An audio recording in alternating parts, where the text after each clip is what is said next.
उधर से आवाज नहीं आ रही आपकी तरफ?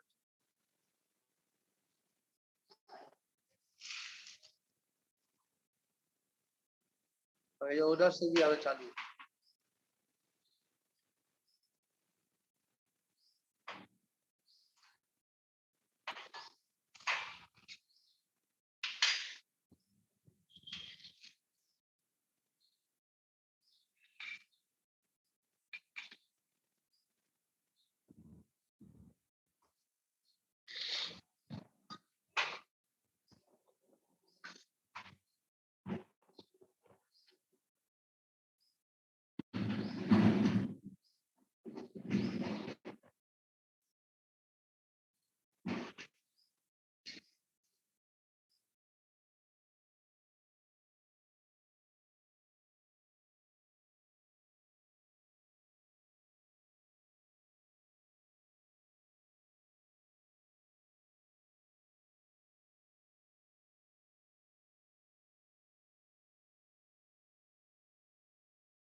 सर्व सिद्धों को वंदन करके सभी केवलियों और श्रुत केवलियों के चरणों और बिंदा में अपनी नमोस्तु प्रेषित करते हुए आचार्य कुंद कुंद के देव के द्वारा प्रणीत यह समयसार परमागम की 13वीं गाथा है।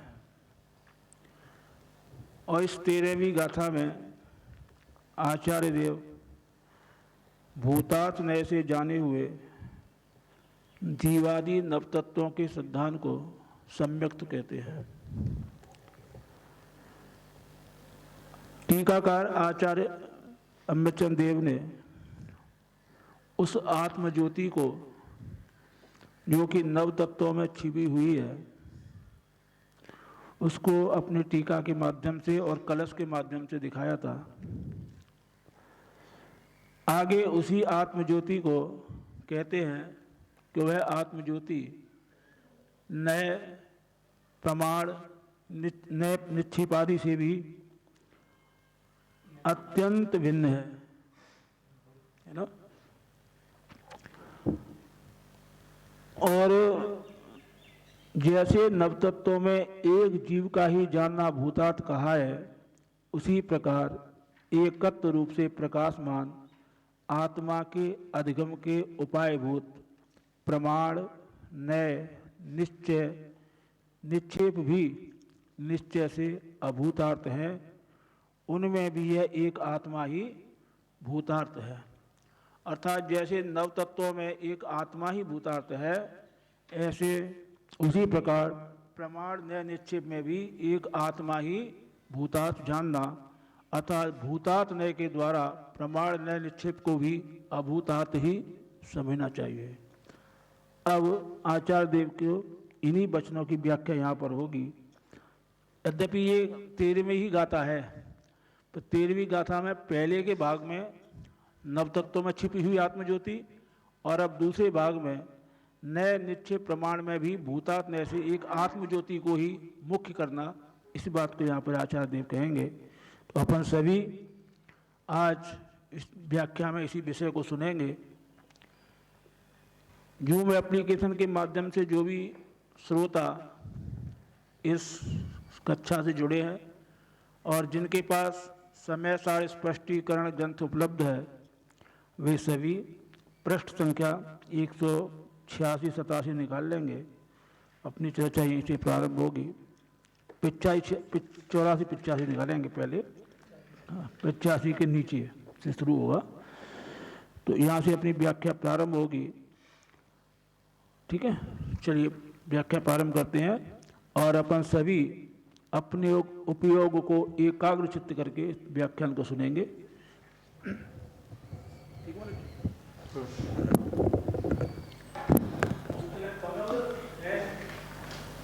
आ जाएंगे और आ जाएंगे, कल आ जाएंगे और बैठे रहो, किसी को ज़्यादा ना है, ऐसी कोई कम ना है। आ गया महाराज। हाँ चालू।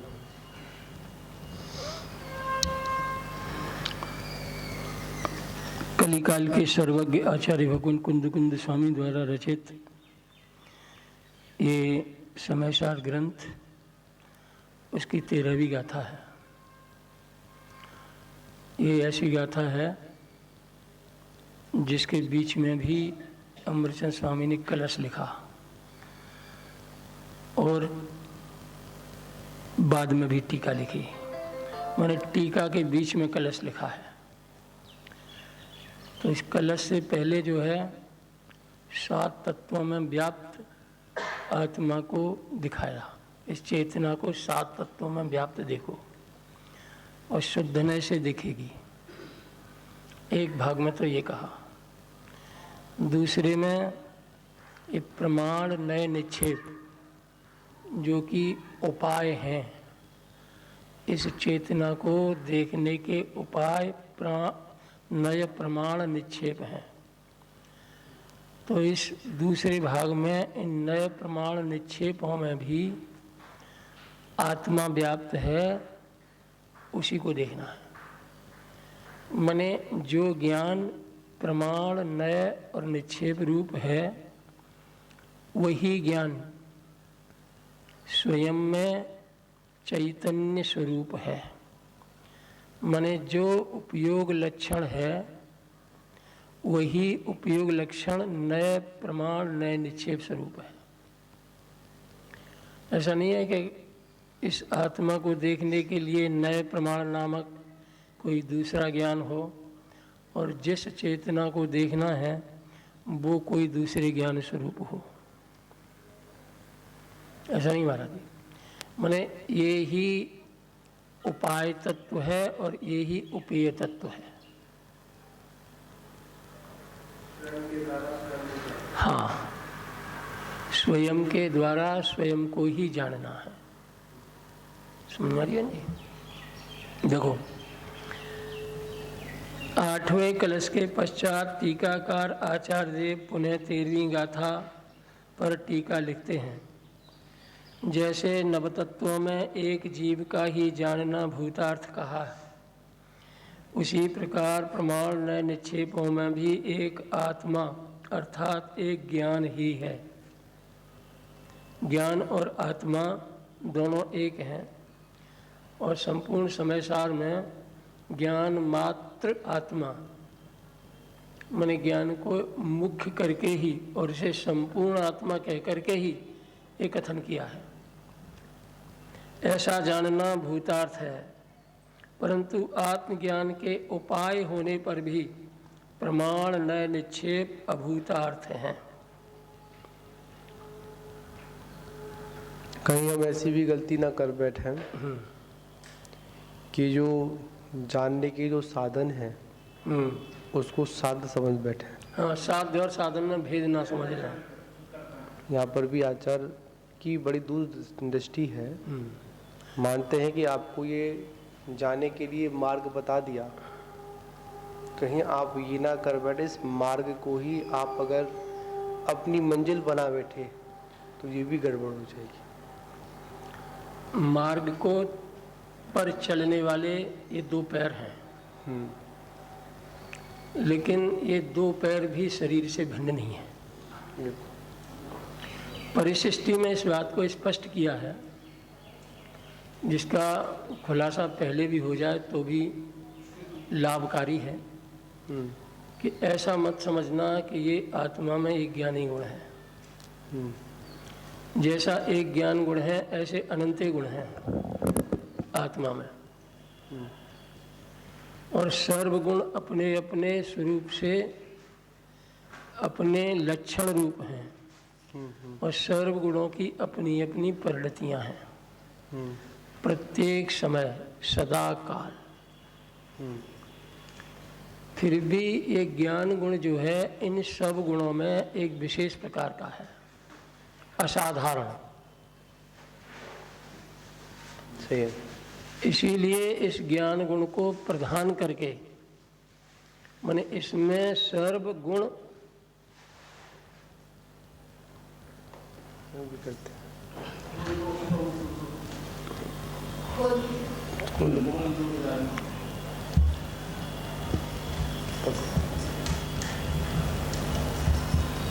बढ़िया।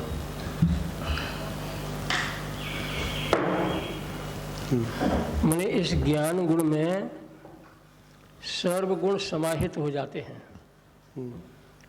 इसीलिए इस ज्ञान गुण को प्रधान करके कथन है। जैसे देश का प्रधानमंत्री एक है भारत का, इसमें 130 करोड़ छवियां इसमें समाई हुई हैं। यद्यपि ये सब छवि अलग अलग सत्ता है, सब भारत के नागरिक हैं, पर नेतृत्व करने वाला एक है ना सबका। हाँ, मुखिया एक है। मुखिया एक है, प्रधान एक है, चाहे वो सत्ता पार्टी का हो चाहे विपक्ष का हो। मैंने विपक्ष को भी उसकी बात माननी पड़ेगी, भले ही नारेबाजी के साथ माने, लेकिन माननी पड़ेगी। बस ऐसे ही है। एक ज्ञान जो है एक प्रधानमंत्री के रूप में है, निर्णयात्मक दृष्टि। हाँ, क्योंकि निर्णय इसका निर्णय सर्व गुणों को मानना पड़ेगा, मानते हैं। ये ज्ञान जो है यदि अज्ञान रूप परिणमित हो तो पूरी आत्मा नरक निगोद आदि 4 गतियों के दुख सहती है। एक ज्ञान गुण के अतत्व निर्णय पर, एक ज्ञान के अतत्व निर्णय पर सारी आत्मा माने जिस आत्मा में अनंत गुण जो है शुद्ध ही है, 2, 4, 6, 10 का गुणों को छोड़ करके अनंत गुणों में सब शुद्ध ही है। उन शुद्ध गुणों की परिणतियों को भी अज्ञान के कारण 4 गतियों में दुख झेलना पड़ता है। और यही यदि ये ज्ञान गुण सम्यक रूप से परिणम है तो यही एक ज्ञान सर्व गुणों को संसार से की दशा से मुक्त करा के मोक्ष में ले जाता है। यही ज्ञान का परिणमन। इसीलिए ज्ञान को ज्ञान मात्र आत्मा संसार में कही है। एक ज्ञान स्वयं उपेय तत्व है और उपाय तत्व भी है। उपेय और उपेय, उपाय और उपेय दोनों स्वरूप हैं इसके। प्रश्न है, प्रमाण नए निक्षेपों में एक ज्ञान ही कैसे, वे अभूतार्थ कैसे? प्रमाण नए निक्षेप ये तीनों ज्ञान का स्वरूप होते हुए भी ये अभूतार्थ कैसे? और इन तीनों में जो ज्ञान सामान्य है वो एक रूप कैसे? इसका उत्तर देते हैं, समाधान। प्रमाण नए निक्षेप एक ज्ञान के ही विशेष हैं, क्योंकि द्रव्य पर्याय स्वरूप वस्तु का ज्ञान ही प्रमाण है और द्रव्य को मुख्य पने से जानने वाला नय ही द्रव्यार्थिक है और पर्याय माने भेद, उसको मुख्य पने जानने वाला ज्ञान ही पर्यायार्थिक नय है। एवं प्रमाण नयों का आरोपण ही निक्षेप है। प्रमाण नयों का आरोपण ही निक्षेप है। इस प्रकार ये सब ज्ञान के ही विशेष हैं। इसलिए इन प्रमाण नय निक्षेपों में भूतार्थ नय से एक जीव ही प्रकाशमान है, अर्थात इसमें एक ज्ञान का ही अनुभवन ही भूतार्थ है। ज्ञान का अनुभवन ही भूतार्थ है, वही परमार्थ है। चाहे देखिए आप पर बात समझ में आ रही है, चाहे वो द्रव्य को देखे, चाहे वो पर्याय को देखे, पर देखने वाला ज्ञानी है। मतलब द्रव्य ही है प्रयोजन जिसका, बिल्कुल ऐसा ज्ञान द्रव्यार्थिक न है। बिल्कुल। और पर्याय है प्रयोजन जिसका, ऊपर ऐसा ज्ञान पर्यायार्थिक न है। क्योंकि निर्णय करने वाला तो ये ज्ञानी है। और इसमें पूर्व में आ भी गया कि ज्ञान से मतलब अपनी आत्मा। और जैसे अभी आपने बात रखी थी ना, बहुत मार्मिक बात थी, नेतृत्व करने वाला ज्ञान है। ज्ञान जैसे हमारे देश का प्रधानमंत्री मुखिया है, उसकी एक आवाज में सर्व जनता की आवाज समावित है। उसी प्रकार यहाँ पर है कि जितनी भी हमारे गुण हैं, उसमें अगर प्रधान गुण अगर देखा जाए तो ये ज्ञान गुण है। इसी को लक्षण कहा उसको। और है जी, हाँ, ज्ञान को लक्षण कहा। वैसे जब हम अपने परिवार के बारे में विचार करते हैं तो एक परिवार में मान लीजिए 10 मेंबर हैं या 15 मेंबर हैं और उसका मुखिया एक है। बिल्कुल।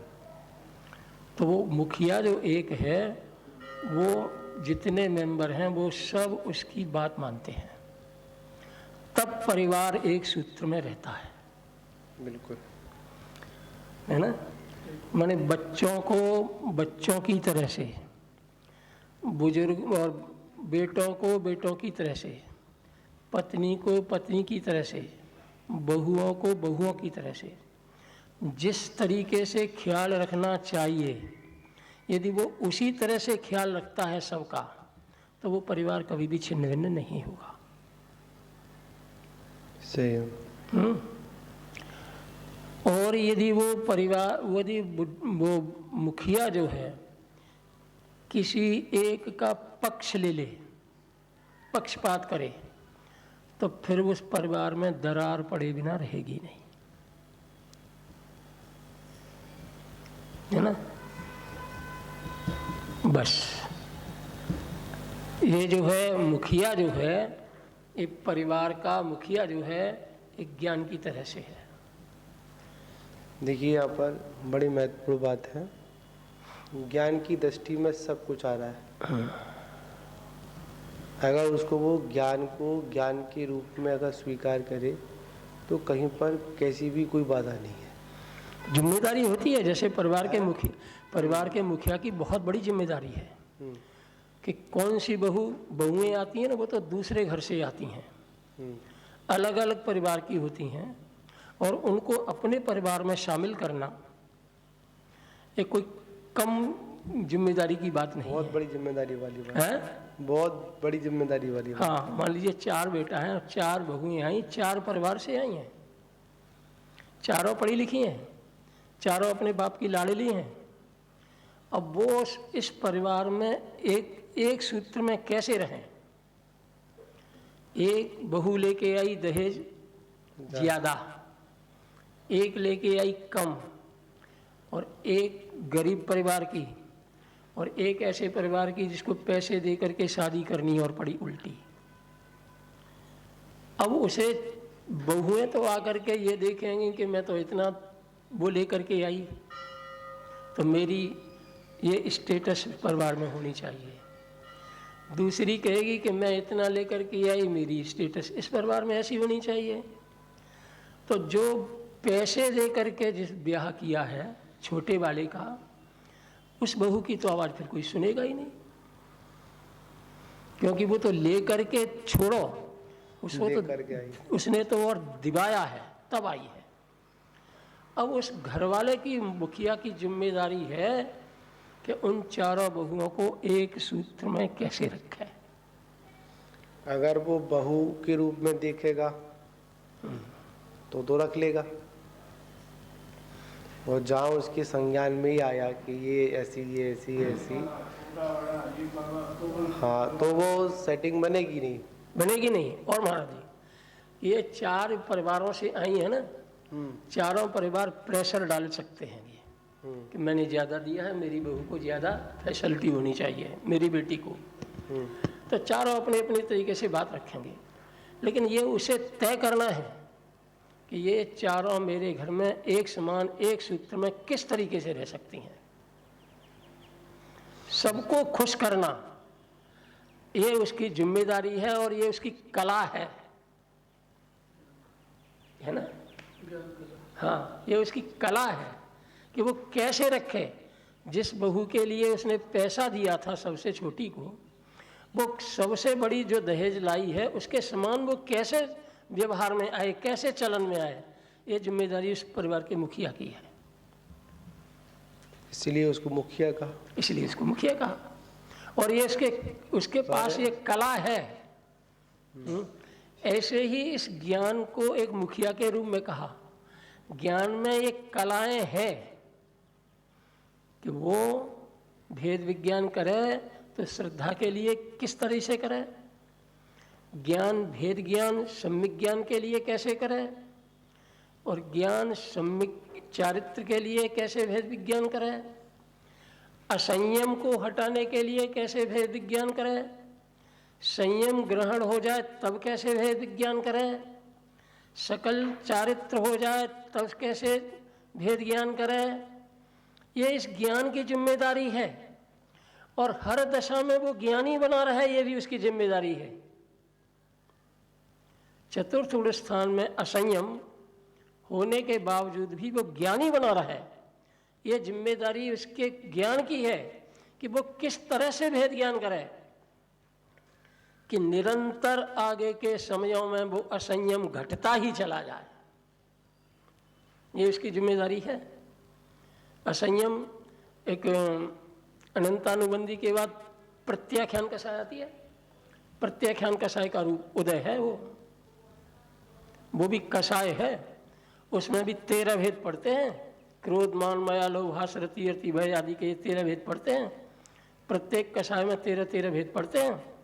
तो वो असंयम वाली जो कषाय है, असंयम रहते हुए ज्ञान किस तरीके से अपने स्वरूप को सुरक्षित रखता हुआ और उस असंयम को मिटाने का निरंतर पुरुषार्थ करे, ये ज्ञान की जिम्मेदारी है।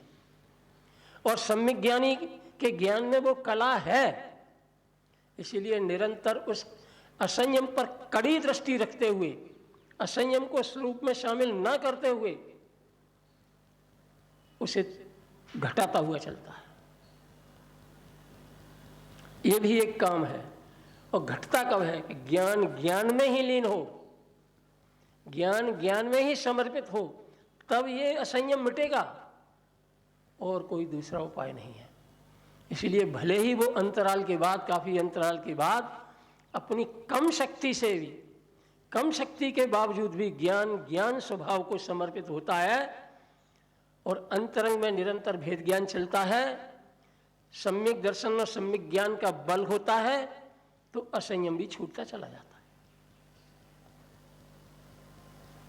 तरीका है ये, क्रम है, क्रम है। ये ज्ञान उपाय रूप भी है, उपेय रूप भी है, दोनों स्वरूप हैं।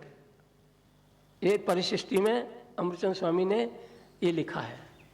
यहाँ इसमें नहीं होगी, इसमें नहीं है। ये परिशिष्टि जो है आएगी सबसे बाद में, 4 एडिशन हो जाएंगे तब। 415 गाथाओं के बीच में अनेकांत और स्यादवाद वाला अधिकार है, उसमें ये लिखा है। उपाय रूप भी है और उपेय रूप भी है। उसमें 14 कलश लिखे हैं और 14 कलशों में अज्ञानी को पशु संज्ञा दी है, पशु संज्ञा दी है।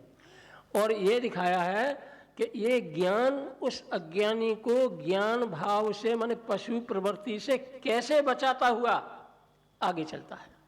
तब कहते हैं कि भेद विज्ञान ही उस ज्ञानी को इस अज्ञान से बचाता हुआ मोक्ष मार्ग में स्थापित करता है। सारी जिम्मेदारी ज्ञान की। इसलिए ज्ञान मात्र आत्मा कही है। तब ज्ञान में ही देखो नए प्रमाण कि ये द्रव्य पर्याय स्वरूप वस्तु का ज्ञान ही प्रमाण है।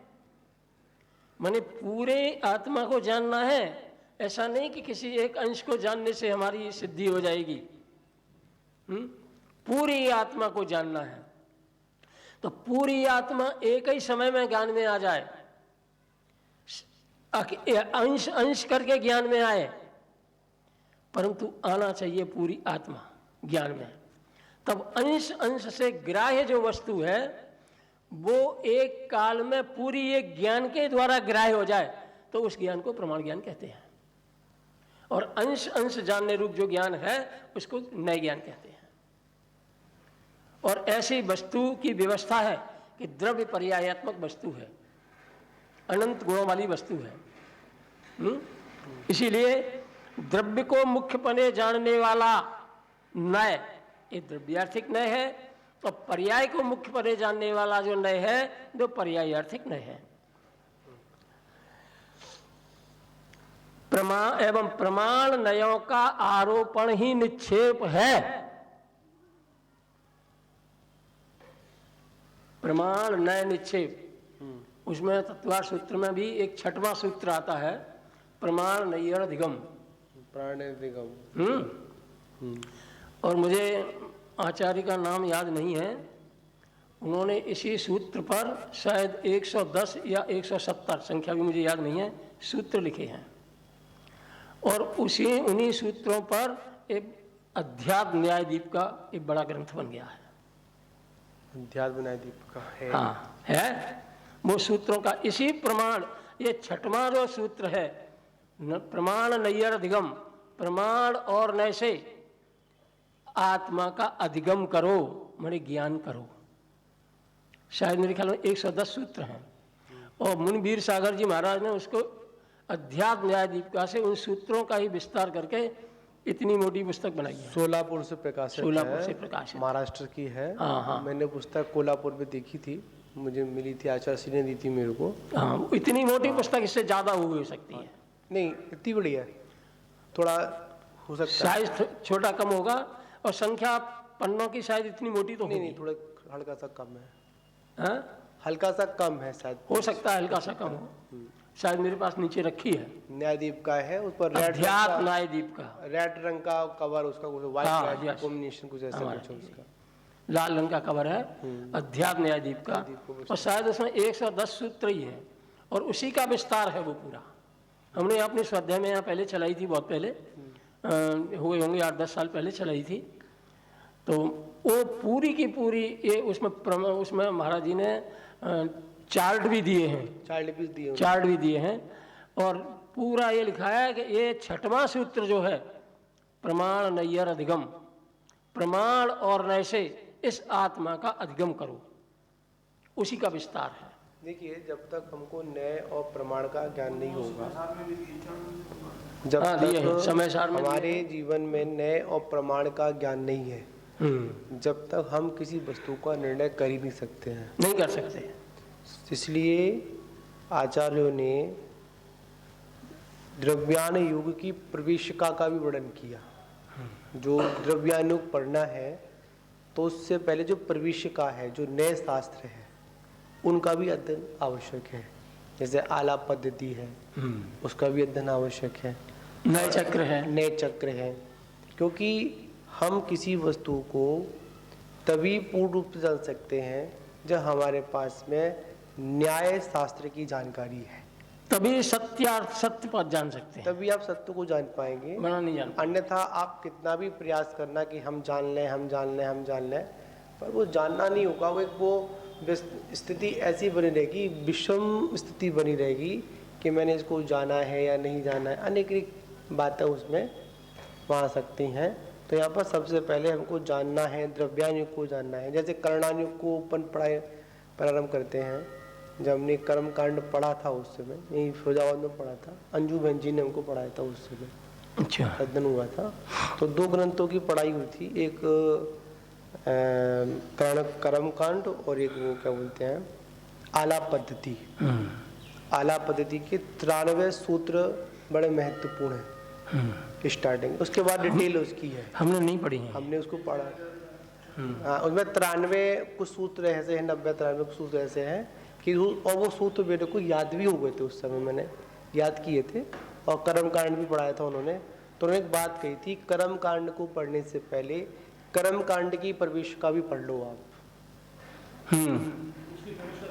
कठिन है, उसमें रत्ती वो पूरा टोटल निकल के आता है, उसमें पूरा गणित आता है। उसके बाद फिर उन्होंने कहा कि द्रव्यान योग पढ़ना है।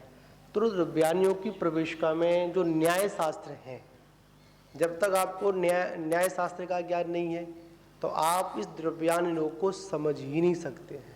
और अध्यात्म जो टीका है, ये आख्याति टीका पूरे न्याय से भरी हुई है। न्याय शास्त्र के ऊपर ही है। न्याय शास्त्र का मतलब है कि जो वस्तु जैसी है, जहां पर है, उस रूप में उसको स्वीकार करना, उसकी अवस्था सहित हाँ, स्वीकार करना। अवस्था सही स्वीकार, जहां है जैसी है, जहां है उसी को तो आचार्य समय ज्ञान का। हाँ, समीचीन ज्ञान भी उसी को कहते जैसे हैं, एक सम्यक ज्ञान भी उसी को कहते हैं। एक विषय आता है कि जैसे एक व्यक्ति पूछा कि जो भी देवों का स्वरूप है, देवों का जो स्वरूप है उसको वैसा का वैसा जानना, वो भी सम्यक ज्ञान है। हाँ, और हमने अगर उस स्वरूप में थोड़ा विषय से विषयांतर हो गए, हमने स्वरूप से हटकर जाना, तो वहीं पर वो जो ज्ञान है वो सारा मिथ्या ज्ञान हो गया। हाँ, कल एक वो आए, दिल्ली से लोग आए थे, विजन चाचा शायद एक बेटा है वो जूम पर, शायद वो अपनी क्लास में उपस्थित होते हैं, अभी तो नहीं है, उनका बेटा है सचिन। ऐसी कोई एक बात चली थी कि किसी ने कहा कि हमने, उनकी बहू थी, उन्होंने गलबार रखी, बड़ा ही देखिए, एक व्यक्ति स्वाध्याय में जब शामिल होता है तो संस्कार कहीं ना कहीं पड़ते हैं उसके ऊपर। उनका बेटा भी स्वाध्याय करता है, सचिन नाम है, वो भी मेरे साथ में रहे, चौमासे में रहे और पूरे भ्रमण में भी रहे थे, पिताजी उनके, और स्वाध्याय शामिल होता है। तो उनकी बहू ने, बेटे ने कल कहा कि महाराज जी, इन्होंने महाराज जी को आहार दिया, उनकी पत्नी ने, तो पेट की पथरी निकल गई, पथरी निकल गई। तो उसके पिताजी बोले, ऐसा अगर आप बोल रहे हैं तो ये मिथ्या भाषण है। मतलब यहाँ पर यह है कि उस व्यक्ति को यह समझ में आ रहा है कि माना महाराज जी ने निकाली, वो निकली कहाँ से निकली, अपनी स्थिति के अनुसार निकली, हमारा यहाँ पर निमित्त मिला। पर अगर हम इसको ये लेकर बैठ जाए कि इनके द्वारा निकली, ऐसा नहीं है, ऐसा नहीं है। और व्यवहार में क्या कहा जाएगा, श्रद्धा जमाने के लिए कहा जाएगा कि हाँ निकली, ऐसे ही निकली। जैसे डॉक्टर की दवाई से रोग ठीक होता है, बिल्कुल यथार्थ है। महाराज को आहार कराने से निकली कि उसी समय में क्या हुआ? नहीं, ऐसा था, वो उनका ये कहना का तात्पर्य था, जैसे आपने मुझे कोई वस्तु दी या आप मेरे पास आए, नमस्ते किया आपने, महाराज ये काम होना है, मैंने आशीर्वाद, काम हो गया, और आपका काम हो गया। तो कहने में क्या था कि महाराज के आशीर्वाद से हो गया। तो वो भी अपने हिसाब से ठीक बोल रहे हैं, गलत नहीं है, वो ठीक बोल रहे हैं। पर उनके पिताजी ने, अब यहाँ पर स्वाध्याय का फर्क, चाहे उनको भी ग्रंथ का अध्ययन नहीं है, पर जो बातें हम लोग जहाँ करते हैं कि हमारी ऐसी मान्यता है, कल भी हमारी बात चल रही थी कि हमने व्रतों को लिया, और इन व्रतों को अगर हमने इसलिए लिया कि मेरे कर्म कट जाएंगे इसलिए लिया है, तो आचार्य कहते हैं तेरे कर्म कटेगी नहीं, कर्म कटेंगे, इससे भी कर्म कटेंगे, पक्की बात है। पर यथार्थ में बात क्या है कि जब तक तेरी आत्मा का पुरुषार्थ नहीं होगा, आत्मबल जागृत नहीं होगा, तब तक उस कर्म का उपशम भी नहीं होगा।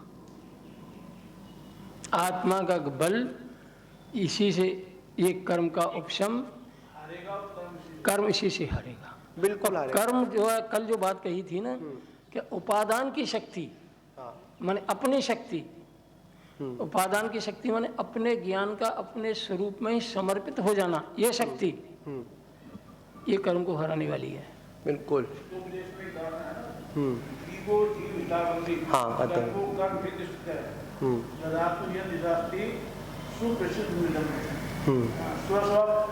प्रभाव हुआ, जब इसका प्रभाव बढ़ता है वो अपना हित करता है, कर्म का प्रभाव बढ़ेगा, कर्म के और ज्यादा मजबूत होने के आसार बनेंगे, और आत्मा अपने पुरुषार्थ के द्वारा अपना बल बढ़ाएगा तो आत्मा का हेतु होगा। नहीं, कर्म को हराने के लिए अपना निज पुरुषार्थ बहुत जरूरी है। जीव का हित चाहता है तो अपने पुरुषार्थ को बढ़ाए, कर्म की दृष्टि में। हम लोग यही कहें कर्म है कर्म है कर्म है कर्म है, कर्म पे हमेशा दोषारोपण करते रहें और अपने पुरुषार्थ से भी हीनता में रहें तो काम नहीं चलेगा। मानते कर्म व्यवस्था है, संसार को अभी तक इस संसार में रोकने में अगर कोई विशेष जो हेतु है तो मानते कर भी है। तो फिर उसका मिटने का उपाय क्या है? स्वयं का पुरुषार्थ, स्वयं का पुरुषार्थ। हाँ तो फिर तीन हीरो के बैठ जाएंगे बिल्कुल। ना, वो तो मधुलाई रहा है। जैसे कल का एक विषय था बाणन निरपेक्षा का, उसमें आया था एक को करेदी पापम, विषय है कसाय, विषय है निवेत्य दिय संसारे, नहीं तीव्र लोहेड़ा शब्द था उसमें। हाँ तीव्र लोहेड़ा मतलब, तो यहाँ पर उसमें आया था एक तो भावना के अंदर आया था। तो आचार्य ने पहले इक्को शब्द क्या दिया, इक्को। अब इक्को से मतलब क्या, अकेला, एक। अकेले में कौन, आत्मा। अगर अकेले में गिनती की जाएगी तो एक आत्मा गिनती जाएगी। फिर का इक्को विषय निमित्तेण, मतलब ये आत्मा विषय निमित्त के कारण तीव्र लोहेण क्या करता है, तीव्र लोभ करता है, उसके कारण पब्बम करो पब्बम करे करो, हाँ दी मतलब उसका वो बता दिया कि इसके लिए क्या होता है, जब ये जीव अकेला विषय के साथ निमित्त होता है तभी तो हो रहा है। अब यहाँ पर कर्म लेके चले जाओ अपन, ये तो सारे निमित्त है। अगर हमको कर्म को हराना है तो उसमें ये भी बात आती है, कर्म को बांधने वाली आत्मा, जब बांधने वाली आत्मा है तो कर्म की निर्जरा करने वाली भी कौन होगी, आत्मा। आत्मा होगी, दूसरे को दूसरी नहीं होगी। जो अंतिम बात है उसी की, हाँ उसमें भी क्या है, एक को हम निर्ममो शुद्धो, हाँ ज्ञानी, उसी में कहा है, उसी में परीक्षा में एकदम तीन गाथाएं थी, अंतिम भी उसी उसी में एक को हम निर्ममो शुद्धो, हाँ मैं शुद्ध हूँ, हाँ एक को हम निर्ममो शुद्धो। 38वीं गाथा इसमें भी है यही, मैं एक शुद्ध सदा अरूपी ज्ञान द्रग हूँ यथार्थ से। ये अनंत भावना में आ जाएगी। ये अनित्य भावना में भी चलेगी, चलेगी ये भी अनित्य भावना में। लेख है पूरे में, कैसे भी लिखे हैं वो सब उन्हीं। हाँ मैंने उसको पढ़ा, अभी स्वाध्याय बीच में किया था, पर जो भी क्लास जो चल रही दोपहर की बेला में पूरी इसी के आधार पर, मतलब आज का जो अपने राजा छत्रपति वाला जो विषय है, ठीक है, वो तो एक सूक्ष्म विषय है, मतलब एक स्थूल विषय है, पर यहाँ से बात की जाए तो बाणस उपेक्षा के अंतर्गत यो विषय है। अगर किसी को ये भान हो जाए कि एक को क्रेदी पावम, अकेले ही पाप करने वाला हूँ, एक को कर्म मतलब जो भी कुछ करूंगा उसमें आया था तत्व फलम, क्या था उसमें, तत्व फलम एक को, मैं ये जीव अकेला ही कर्म का भोगने वाला है, करने वाला भी स्वयं है, भोगने वाला भी स्वयं है, तब दूसरे की आश्रय क्यों रहे। एक विषय आता है, इस जीव के संसार अवस्था में अनेक सहयोगी बनते हैं पर साथी कोई नहीं बनता है। मतलब सहयोगी तो बहुत बनेंगे, आप सहयोगी हैं, हम सहयोगी हैं, ये सहयोगी वो सहयोगी हैं, पर साथ कौन जाएगा, कोई साथ नहीं वाले कर दिए। तो यहाँ पर इसी बात को कह रहे हैं कि हमको अपने ज्ञान से निर्णय करना है, जो निर्णयात्मक है हमारा ज्ञान है। निर्णय भी ज्ञान के द्वारा और अनिर्णय भी ज्ञान के द्वारा। हाँ। ये जितना सहज और सरल है उतना कठिन भी है, कठिन लगता है, क्योंकि अनादिकाल से हमें इसका संस्कार नहीं है। हमने सुना है संयोग जनित, बिल्कुल हमेशा कहते ना 24 गाथा में शुद्ध परिचार जुड़ा, शुद्ध में अनुभव में परिचय में वही आया आज तक। कौन सा, पराश्रित व्यवहार, भोग बंधन की कथा। इसलिए एकत्व विभक्त आत्मा की रुचि, उसकी अनुभूति सहज होते हुए भी कठिन लगती है। दूसरी बात यह है कि जितने भी ये शास्त्रों में कथन मिलते हैं, ज़्यादातर तो मतलब मैं 99% तक की बात मैं तो कह ही देता हूँ सब जो है निमित्त की मुख्यता में ही कथन ज़्यादा है। एक द्रव्यान योग एक ऐसा है जिसमें निमित्त को भी मुख्य करके भी बात कही है, लेकिन उस पर बल न दे करके उपादान की ओर से बात कही है और उस पर बल दिया है, इसलिए उसको नाम द्रव्यानिक योग है। हाँ, जहाँ ये बात आती है कि कर्म के उदय ये निमित्त हैं, ये बात आती है, तब वहीं निर्जल अधिकार में निमित्त से कार्य नहीं होता, ये बात भी बहुत जबरदस्त शब्दों में कही है कि तू निमित्त को ही देखता रहेगा। देख, पहले तो छह द्रव्य, द्रव्य रूप से तो कोई पदार्थ जो है निमित्त नहीं है, पर द्रव्य की कोई पर्याय विशेष है, वो निमित्त है और वो तेरे विकार में निमित्त है। लेकिन ये तो देख कि ये निमित्त क्यों हुई, क्यों हुई। जैसे कल का विषय अपना था पंडित जी, हत्या और हत्यारा। हाँ, अगर हम अब आप यहाँ पे एक सपोर्ट कर लिया जाए, मानते हैं कि कर्म ही जिम्मेदार है या निमित्त ही जिम्मेदार है, तो निमित्त को फल भोगना चाहिए। हाँ, फल भोगना चाहिए और कभी भी ये मुक्ति नहीं मिलेगी, फिर मुक्ति नहीं मिलेगी यहाँ पर। हाँ, निमित्त में भी क्या है, वो निमित्त कहीं जाता कहाँ है, जाता कहाँ है? छह के छह द्रव्य जैसे कि तैसे सदाकाल विद्यमान है। रहते हैं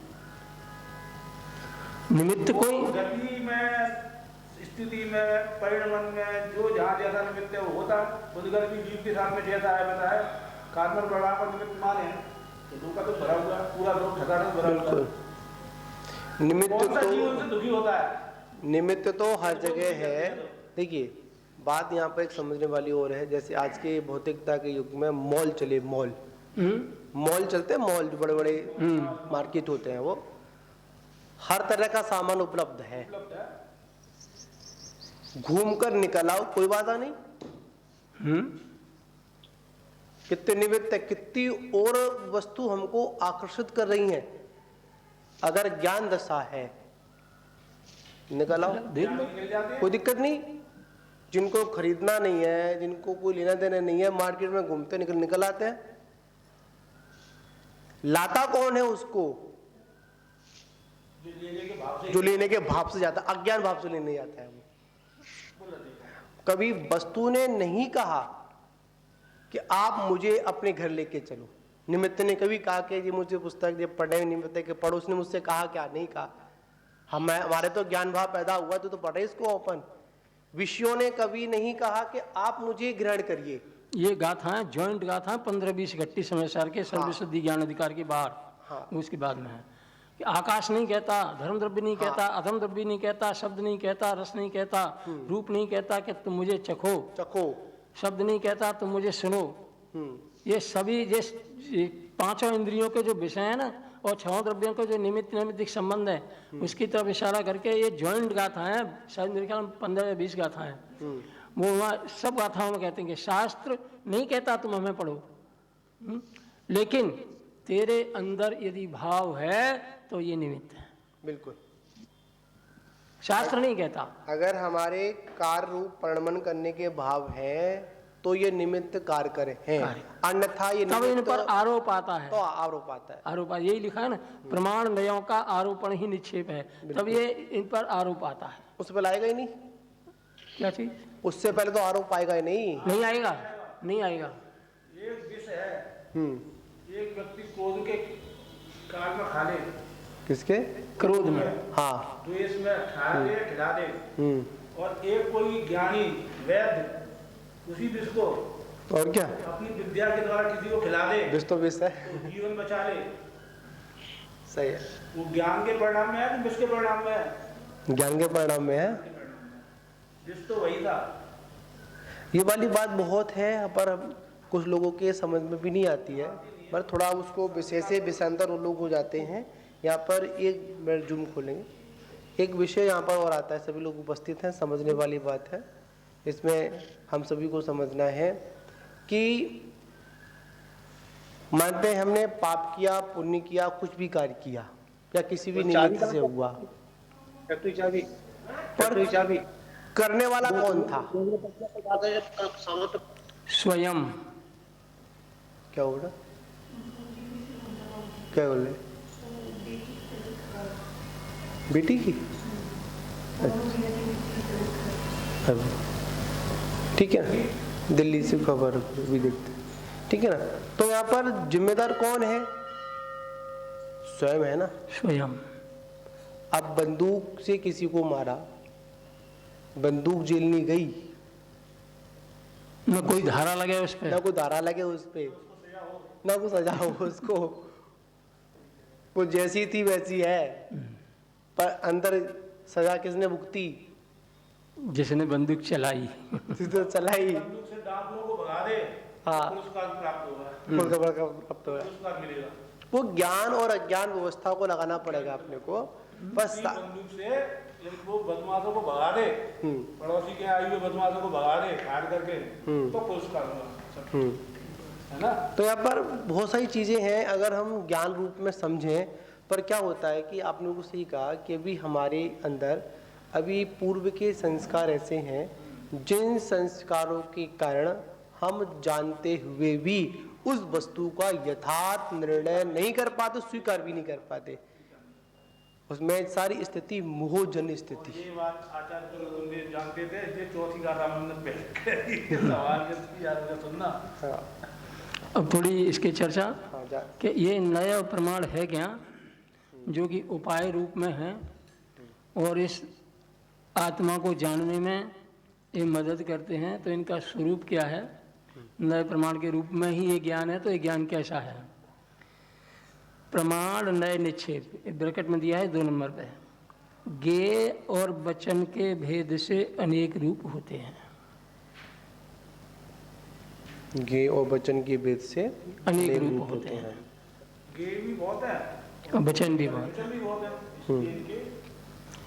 इसीलिए जो है अनेक। इसीलिए भगवान की वाणी है ना, तो भगवान की वाणी पुद्गलमय होते हुए भी उसे दूसरे कलश में अमरचंद स्वामी ने उसे 2 रूप में लिखा है और उसे सरस्वती कहा है।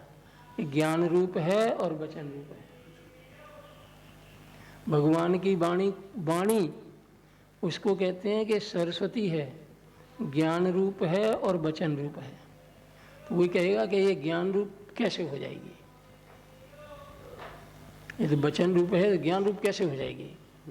तो पांडे राजमल जी ने इसके लिए लाइन लिखी है, ये वचन सर्वज्ञ के हैं और सर्वज्ञ स्वरूप अनुसारिणी है ये वाणी, माने सर्वज्ञ के स्वरूप का अनुसरण कराती है। इसीलिए ये वाणी भी सम्यक ज्ञान का अंश है। ज्ञान रूप और वचन रूप है, स्याद वाद गुण धारती। इसीलिए जो ज्ञान सम्यक ज्ञान है उसे भी सरस्वती की मूर्ति कहा। और इस कर्म का छेदन करने वाले जो वचन हैं, माने जो स्यादवाद रूपी वचन है, उसको भी सरस्वती की मूर्ति कहा है। लोक में जो सरस्वती की मूर्ति है वो ठीक नहीं है। नहीं, उसमें ज्ञानमती माता जी ने उसमें धवला पुस्तक के मंगलचरण में टीका की थी। उन्होंने बहुत सुंदर सरस्वती का वर्णन उन्होंने उसमें किया है। मतलब जो अपनी द्वादशांग है और जो उनके जो देखा जाता है जो विशेष, उन्होंने एक एक शरीर की रचना उन्होंने उस अंगों के साथ में घटित की है। बड़ा सुंदर वर्णन, मुझे थोड़ा याद नहीं है। उन्होंने आँख, नाक, कान, हर अंगों की अपेक्षा से उसका पूरा वर्णन ज्ञानमती माता जी ने मतलब सठखंडागम की टीका के अंतर्गत किया उन्होंने। हाँ, प्रथम वाले में है, सठखंडागम में प्रथम टीका है, उसमें सरस्वती का पूर्ण वर्णन उन्होंने उसमें माता जी ने बहुत सुंदर तरीके से दिया हुआ है। मैंने उसको पढ़ा था, इंदौर पढ़ा था मैंने। तो ये वचन गे यहाँ लिख रहा है प्रमाण और नए निक्षेप के बारे में कि ये गे और वचन के भेद से अनेक रूप होते हैं। क्योंकि जो भी वचन होता है उसका कोई वाच्य वस्तु होती है और उस वाच्य वस्तु है वही गे है। अनेक रूप होने से अनेक विकल्प होते हैं, इसलिए वे स्वानुभव में बाधक होने से अभूतार्थ हैं। ये बिल्कुल टू द पॉइंट अंतिम बिंदुओं की बात है कि जब स्वानुभूति हो तब स्वानुभूति को संपन्न करने वाले जो वचन हैं वो नए प्रमाण रूप में होंगे कि वो भी नहीं दिखते। जैसे छठवीं ढाल में दौलत राम जी ने लिखा है ना, पहले तो उसका वर्णन किया सकल संयम का, और सकल संयम का वर्णन करते हुए उन्हें 28 मूल गुणों की चर्चा की। अब कहते हैं अब सुनिए स्वरूपा चरण, अब जिस भुआ प्रगटे आपनी निधि मिटे पर की प्रवृत्त सब। तो वहाँ लिखते हैं वो, जहाँ ज्ञान ज्ञाता गेय कौन विकल्प बच भेदन तहाँ, चिद भाव कर्म चिदेश करता चेतना क्रिया तहाँ, तीनों अभिन्न अखिन्न तब उपयोग की निश्चल दशा, और प्रगति जहाँ तय ज्ञान निधिये तीन धा एक ऐलसा।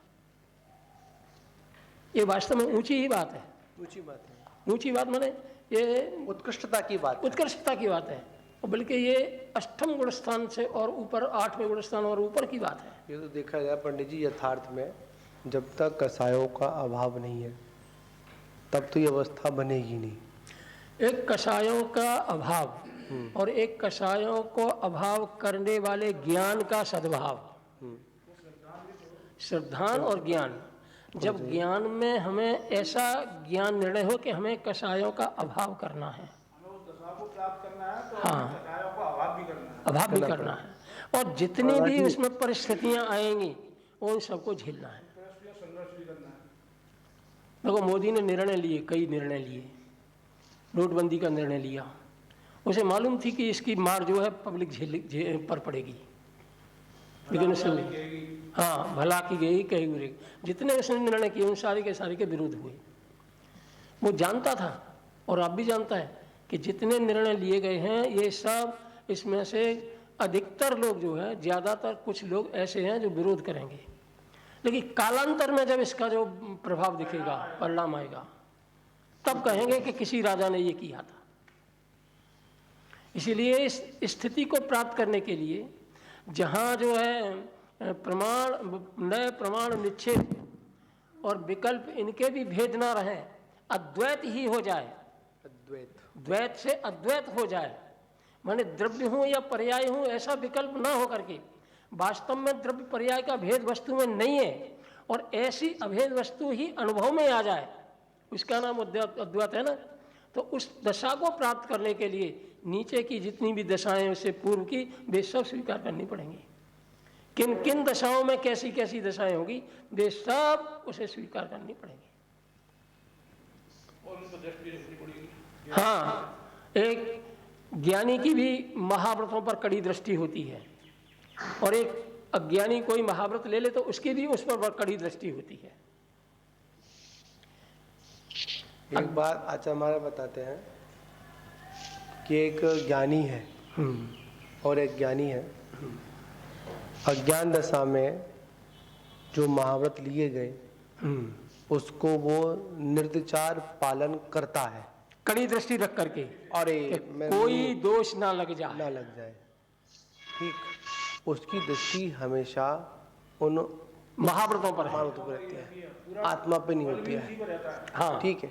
और एक ज्ञानी पुरुष है, महाव्रतों की साधना, मतलब महाव्रत स्वीकार किए, दृष्टि तो है, पर दृष्टि में ये भाव, इसको थोड़ा लोग शिथिलाचार में भी लेके जा सकते हैं। हाँ, होता है, वो लेके जाते हैं, होगा। पर यहाँ पर इसको समझने की दृष्टि दोष है, भी लगते हैं, दोष भी लगते हैं। समझने वाली बात है कि ज्ञानी पुरुष की दृष्टि महाव्रतों के साथ साथ मुख्य रूप से आत्म तत्वों, आत्मा पर होती है। वो महाव्रतों को ज्यादा पालने में, जो अपनी छठवीं अवस्था में है तो उसको बुद्धिपूर्वक पालेंगे और उसमें ध्यान भी रखेंगे, मुझे सामायिक करना है, प्रतिक्रमण करना है, व्रत आदि करने हैं, सब कुछ पालना है, मुझे जो मेरी गुण है, मूल गुण, सबका पालन करना है। पर जब उस समय भी उनकी दृष्टि उस पर है, पर क्या है, बाहर है। मतलब जैसे हम लोग, जैसे किसी बच्चे को जबरदस्ती बैठाल दो पकड़कर तो वो क्या करता है, बैठा तो रहता है जबरदस्ती, पर निगाह कहाँ रहती है, उछल कहाँ की है, बाहर की उछल है, मतलब बाहर निकलने की उछल है। तो अधिकांश व्यक्ति यहाँ लेकर बैठ जाते हैं, बहुत से लोग, अरे हमें तो आता है, हमें तो पता है, मतलब बहुत सारे ज्ञानी पुरुष ऐसे भी व्रत आदि नियम लेकर, अरे हमें मत बताओ, हमें तो आते करना। अरे भाई, और कुछ ऐसे भी ज्ञानी पुरुष हैं, अरे मुझे प्रतिक्रमण करना है। आचार्य कहते हैं संक्लिष्टता नहीं आनी चाहिए किसी में, जो काम जिस समय सहज रूप से हो जाए, जो काम जिस समय सहज रूप से हो जाए उसको स्वीकार कर लेना चाहिए, संकलित नहीं होना चाहिए। और एक बात बताएं, जैसे एक विषय आया था 22 वर्ष मानते हैं कि ऐसे है कि जो पर निमित्त से भी होते हैं और कभी कभी अपने कर्म के उदय से भी होते हैं, अधिकांश को ले लें। और एक इससे बड़ा जो परिचय है वो अपना स्वयं के अज्ञानता का परिचय है। वो सबसे बड़ा है, वही अज्ञान है। वो सबसे ज्यादा संकलित है। हाँ, वो संकलेश खड़ा भी संकलित होता भी है और संकलेश पैदा भी कर देता है दूसरों के लिए भी। हाँ, मुझे कुछ नहीं आता, मुझे ऐसा है, मुझे वैसा है, अनेक प्रकार विकल्प लेके चलता है। तो इसमें एक आपने बात कही इसमें कि जब भी मतलब अपने लक्ष्य की प्राप्ति होगी तो अनेक विकल्पों के साथ में नहीं होगी। अगर आप अनेक विकल्प लेके चलेंगे, और आचार्य कहते हैं जीवन में अगर एक ही विकल्प हो तो वो भी आपके लिए आत्म तत्व में बाधक है। बाधक है। अगर हमने संयम आदि को लिया, व्रत आदि को लिया, फिर भी अगर हम अपने जीवन से पूर्व के संस्कारों को नहीं मेट पा रहे, किसी की बात को समझना नहीं चाह रहे, कौन क्या कह रहा है, क्या अपेक्षा उसकी रही, तो आचार्य कहते हैं कि सबसे पहले अपनी दीक्षा से पूर्व या व्रतों को अंगीकार करने से पूर्व पहले अपने संस्कारों को खत्म करिए। आप बिल्कुल अपने जीवन को पहले क्लियर करिए। और जब तक आपका जीवन क्लियर नहीं है, आप कितना भी स्वाध्याय पढ़ लो, कितनी भी समय सार पढ़ लो, कितनी भी माला फेर लो, कितना भी कुछ कर लो, तो क्या होगा? कुछ नहीं होगा। एक व्यक्ति ने पूछा, अधिकांश लोग पूछ लेते हैं, साधुगण मिलते हैं या फिर कोई विद्वजन मिलते हैं, श्रावक भी कभी, श्रावक को भी आजकल इतने अधिकार हो गए, पूछ लेता महाराज आपका स्वाध्याय क्या चल रहा है। गुरु पूछे तो बात अलग है भाई, साधन भी तो लिखवा देते हैं। मूलाचार में स्पष्ट लिखा हुआ है, जैसे हम पूछते ना कि महाराज जी आपका रत्नत्रय कैसा है, ये अधिकार श्रावक का नहीं, श्रावक नहीं पूछेगा और आपको रत्नत्रय कैसा है नहीं पूछ सकता। और लोग व्यवहार में क्या चलता है, महाराज आपका रत्नत्रय ठीक चल रहा है, अरे तुम्हारे गुरु हो गए। ठीक है, कोई बात नहीं, सबकी भावना अपनी अपनी है, चलता रहता है इसमें। तो लोग पूछते हैं, एक विषय आया था कि महाराज जी आप संघ को क्या पढ़ा रहे हैं। मैंने जो मेरा विषय जो पढ़ा रहा हूं मैं, क्या विषय पढ़ा रहे हो, तो एक ही जवाब निकल के आता है, विषय पढ़ने के नहीं होते हैं, विषय तो मां समझने के लिए होते हैं।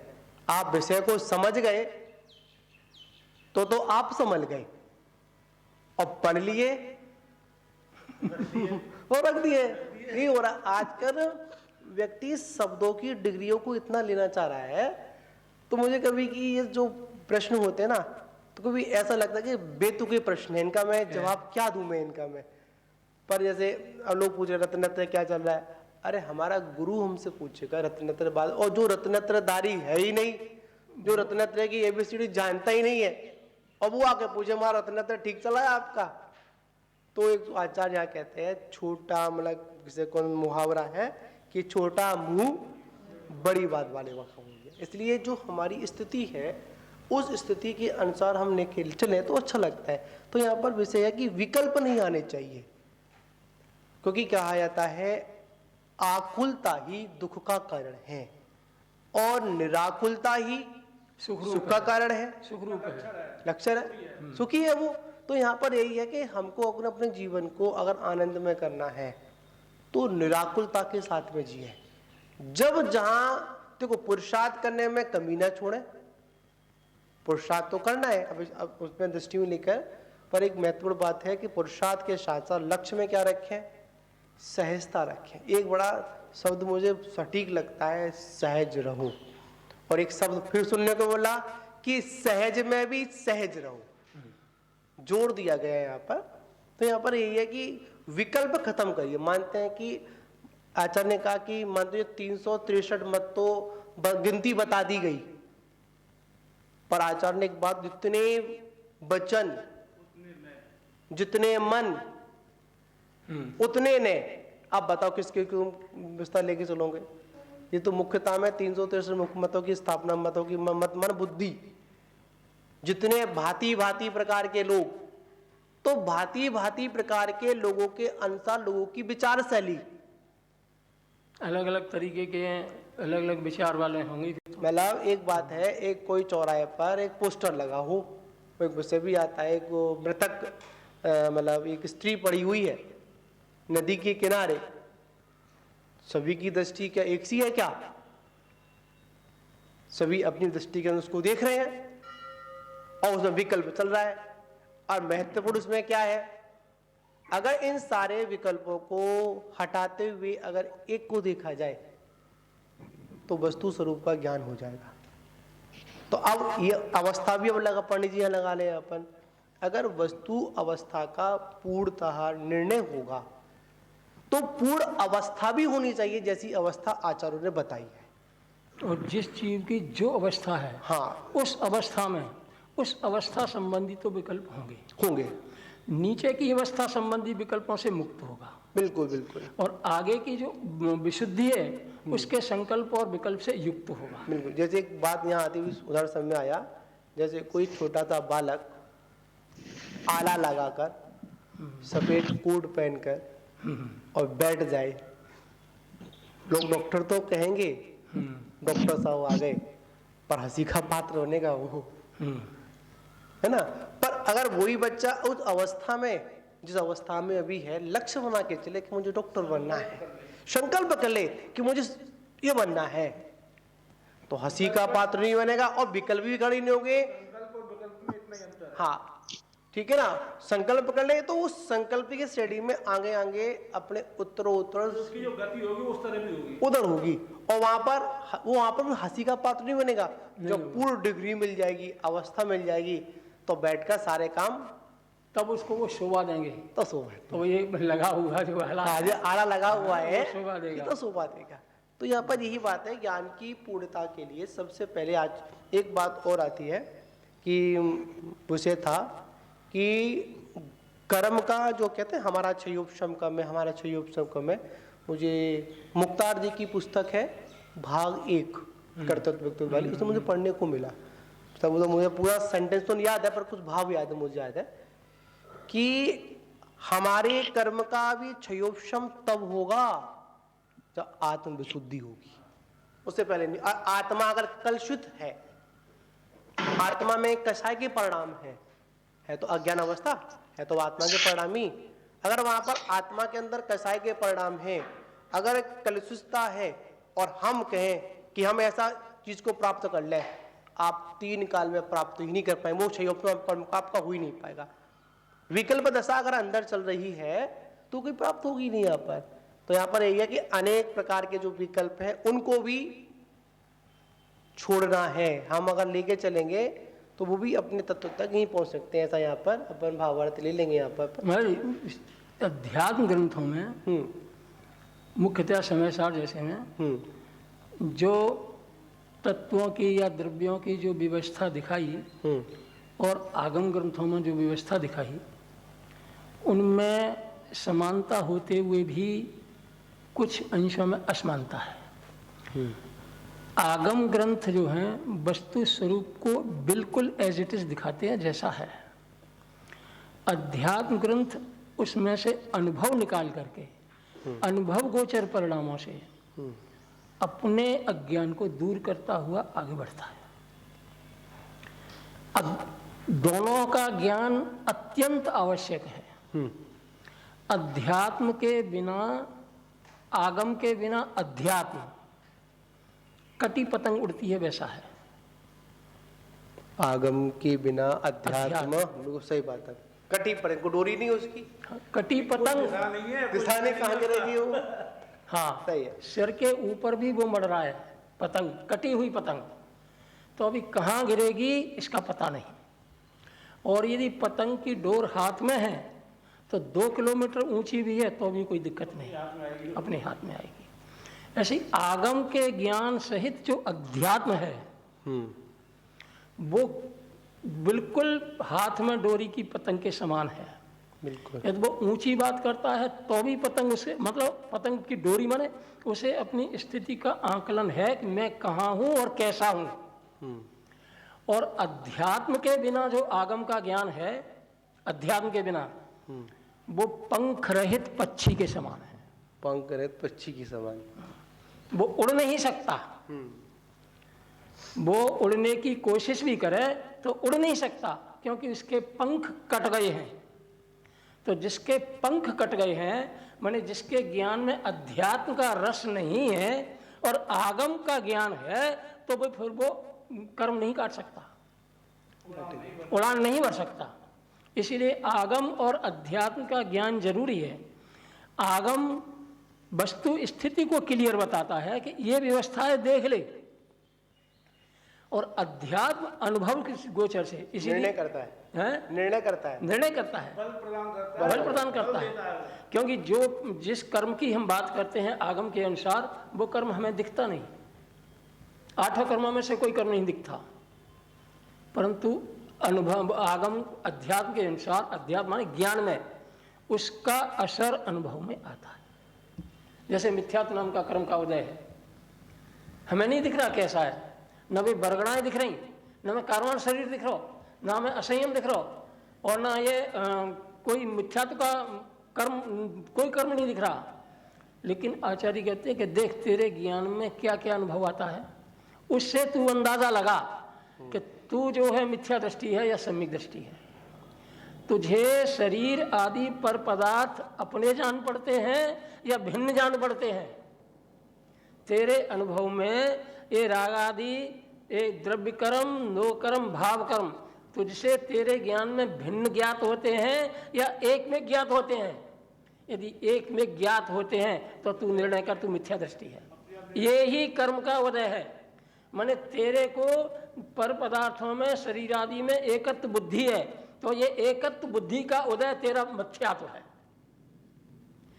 तेरे को 5 इंद्रियों के विषय, रात को मैं सिद्धांत कोश पढ़ रहा था महाराज जी, तो मैंने देखा नहीं असंयम क्या होता है। तो सिद्धांत कोश में असंयम लिखा था कि 14 प्रकार के जीव, पर्याप्ति और पर्याप्ति की अपेक्षा से, हाँ 14 प्रकार के जीव और 5 इंद्रियों के विषय,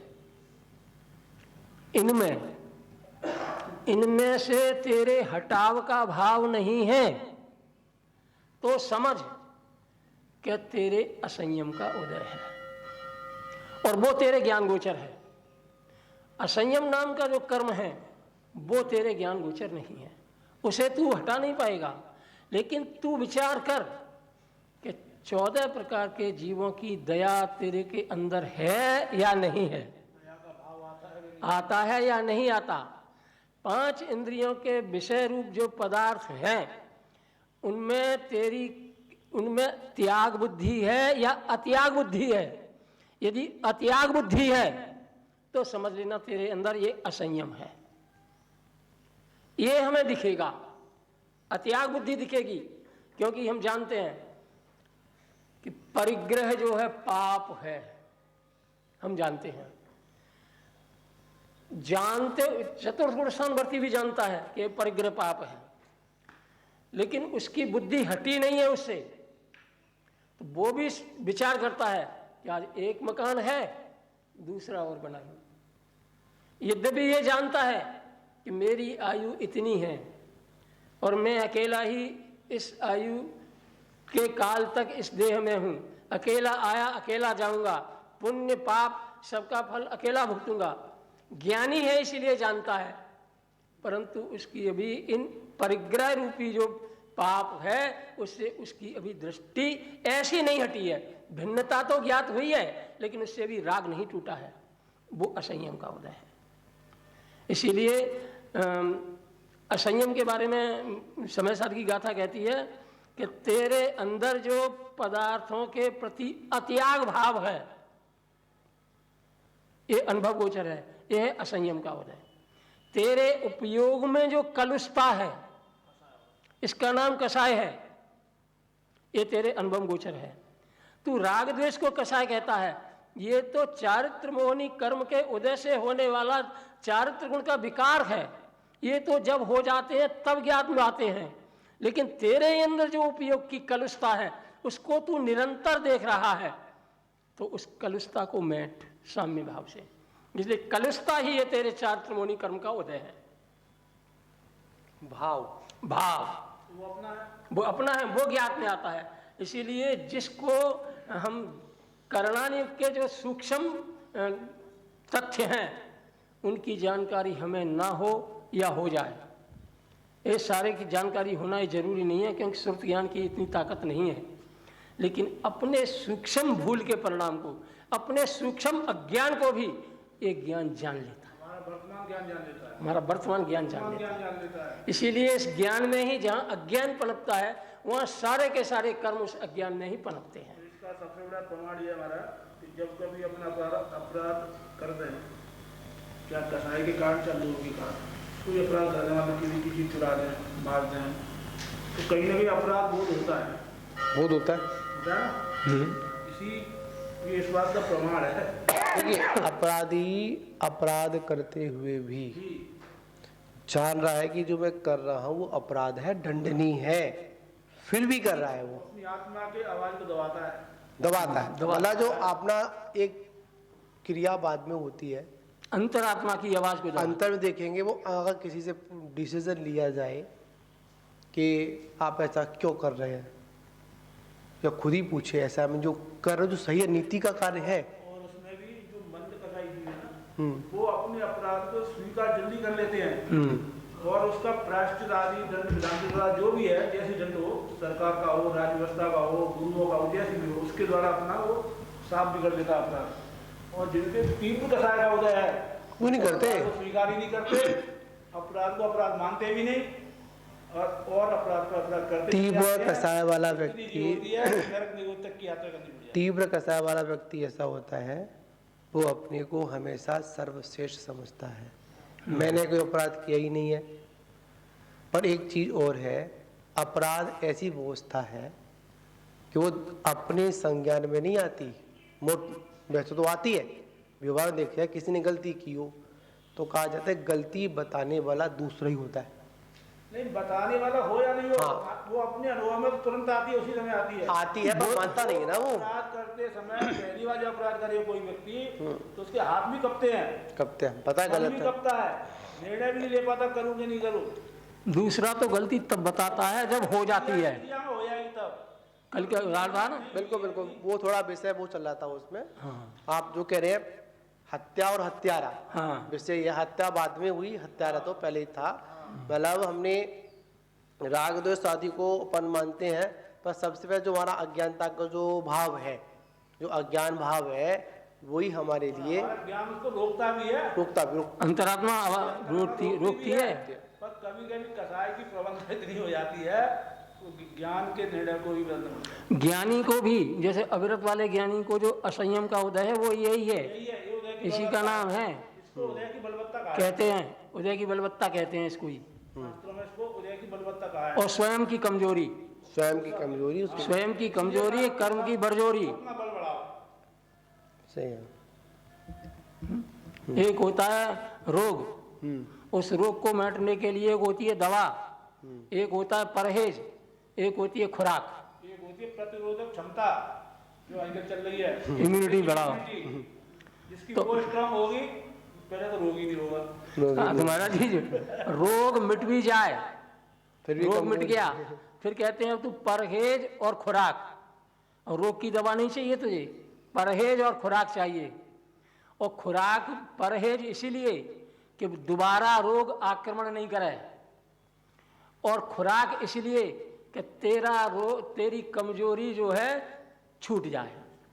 तो कोई कहे साहब ये खुराक जो है काजू बादाम किशमिश खूब खाओ और अभी मलेरिया हुआ है 2 दिन में ठीक हो जाओगे, 2 दिन में ठीक नहीं होंगे। और कोई ऐसा जान करके रबड़ी मलाई दूध खूब जो पौष्टिक पदार्थ खाए और रोगी हो जाएगा, सने सने और रोगी हो जाएगा। तो कहते जितनी पचे उतनी पचाकर और परहेज करके तू आगे बढ़ तो तेरा जो है रोग दूर होगा, अन्यथा नहीं दूर होगा। सही है। और दवा तो उतनी है कि एक मिथ्यात्व का रोग था, वो मिट गया मिथ्यात्व, अब कमजोरी है, परहेज और खुराक लेनी है बस। सही है। सबसे बड़ा रोग है मिथ्यात्व, और वो मिटा तो उसके बाद खुराक और परहेज करते रहो। हाँ, बढ़ते रहो। इसीलिए तो जिन कहा महाराज जी, जो मिथ्या से राग आदि जीते हैं वो हाँ चलिए विराम करते हैं। बोलिए महावीर भगवान की महाराज जी जय। हाँ नमस्कार। महाराज जी कह रहा